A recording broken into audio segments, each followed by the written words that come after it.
Hello, fourth grade. Welcome back. We are going to read some more Tale of Despereaux. We are in chapter 46.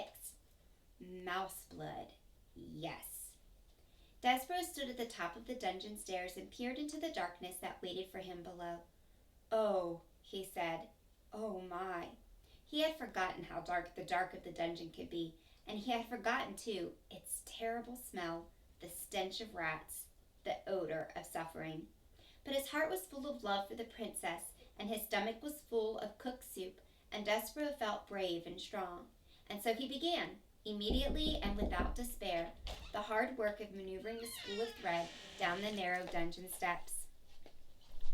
The mic's on. Sorry. Keep reading. Down, down, down went Despereaux tilling in the spool of thread. Slowly, oh so slowly they went, and the passage was dark, dark, dark. I will tell myself a story, said Despereaux. I will make some light. Let's see. It will begin this way. Once upon a time, yes, once upon a time, there was a mouse who was very, very small, exceptionally small, and there was a beautiful human princess whose name was P. And it so happened that this mouse was the one who was selected by fate to serve the princess, to honor her, and to save her from the darkness of a terrible dungeon. This story cheered up Despereaux considerably. His eyes became accustomed to the gloom, and he moved down the stairs more quickly, more surely, whispering to himself the tale of a devious rat and a fat serving girl and a beautiful princess and a brave mouse and some soup and a spool of red thread. It was a story, in fact, very similar to the one you were reading right now, and the telling of it gave Despereaux strength. He pushed the spool of thread with a great deal of gusto, and the thread, eager perhaps to begin its honorable task of aiding in the saving of a princess, leapt forward and away from the mouse and went down the dungeon stairs ahead of him, without him. No! Cried Despereaux. No! He broke into a trot, chasing the thread through the darkness. But the spool had a head start, and it was faster. It flew down the dungeon stairs, leaving Despereaux far behind. When it came to the end of the stairs, it rolled and rolled until finally, lazily, it came to a stop right at the gnarled paw of a rat. What have we here? Said the one-eared rat to the spool of thread. I will tell you what we have, said Botticelli Rimorso, answering his own question. We have red thread. How delightful! Red thread means one thing to a rat. He put his nose up in the air. He sniffed again. I smell, could it be? Yes, most definitely it is. Soup! How strange! He sniffed some more. And I smell tears. Human tears. Delightful! And I also detect the smell. He put his nose high into the air and took a big whiff of flour and oil. Oh my, what a cornucopia of scents. But below it all, what do I smell? The blood of a mouse. Unmistakably mouse blood, yes. Exactly mouse. Botticelli looked down at the spool of thread and smiled. He gave it a gentle push with one paw. Red thread, yes, exactly. Just when you think that life in the dungeon cannot get any better, a mouse arrives. Chapter 47. No choice. Despereaux stood trembling on the steps. The thread was most definitely gone. He could not hear it. He could not see it. He should have tied it to himself when he had the chance. But it was too late now. Despereaux's dire situation suddenly became quite clear to him. He was a 2-ounce mouse, alone in a dark, twisting dungeon full of rats. He had nothing but a sewing needle with which to defend himself. He had to find a princess, and he had to save her once he found her. It's impossible, he said to the darkness. I can't do it. He stood very still. I'll go back, he said. But he didn't move. I have to go back. He took a step backward. But I can't go back. I don't have a choice. I have no choice. He took one step forward and then another. No choice. His heart beat out to him as he went down the stairs. No choice, no choice, no choice. At the bottom of the stairs, the rat Botticelli sat, waiting, and when Despereaux stepped from the last stair onto the dungeon floor, Botticelli called out to him as if he were a long-lost friend. "Ah," said Botticelli, "there you are. Exactly. I've been waiting for you." Despereaux saw the dark shape of a rat, that thing that he had feared and dreaded for so long, finally step out of the gloom and come to greet him. "Welcome, welcome," said Botticelli. Despereaux put his paw on the needle. "Ah," said Botticelli, "you are armed. How charming!" He put his paws up in the air. "I surrender. Oh, yes, certainly, exactly, I surrender." "I," said Despereaux. "Yes," said Botticelli. "You?" He took the locket from around his neck. He began to swing it back and forth. "Please, go on." "I don't want to hurt you," said Despereaux. "I just need to get by you. I am on a quest." "Really?" said Botticelli. "How extraordinary! A mouse on a quest." Back and forth went the locket. "A quest for what?" "A quest to save the princess." "The princess," said Botticelli. "The princess. The princess. Everything seems to be about the princess these days. The king's men were down here searching for her, you know. They didn't find her. That goes without saying. But now a mouse has arrived, and he is on a quest to save the princess." "Yes," said Despereaux. He took a step to the left of Botticelli. "How inspiring," said Botticelli. He lazily took a step to his right, blocking Despereaux's way.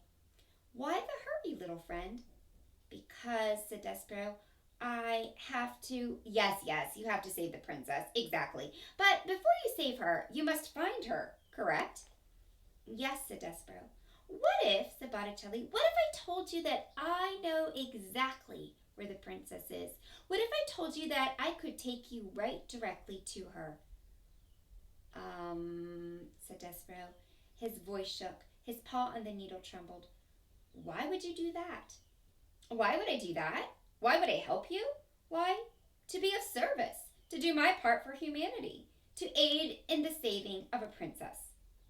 "But you are a rat," supplied Botticelli. "Yes, I am a rat, and I see by your trembling that the greatly exaggerated rumors of our evil nature have reached your oversized ears." "Yes," said Despereaux. "If," said Botticelli, swinging the locket back and forth, "if you allow me to be of assistance, you will be doing me a tremendous favor. Not only can I do a good deed for you and for the princess, but my actions will help to dispel this terrible myth of evil that seems to surround rats everywhere. Will you let me assist you? Will you let me assist myself and my kind?" Reader, was it a trick? Of course it was. Botticelli did not want to be of service. Far from it. You know what Botticelli wanted. He wanted others to suffer. Specifically, he wanted this small mouse to suffer. How best to do that? Why, take him right directly to what he wanted. The princess. Let him see what his heart desired. And then, and only then, faced with what he loved, would Despereaux die. And at the end of it all, how tasty the mouse would be. Seasoned with hope and tears and flour and oil and thwarted love.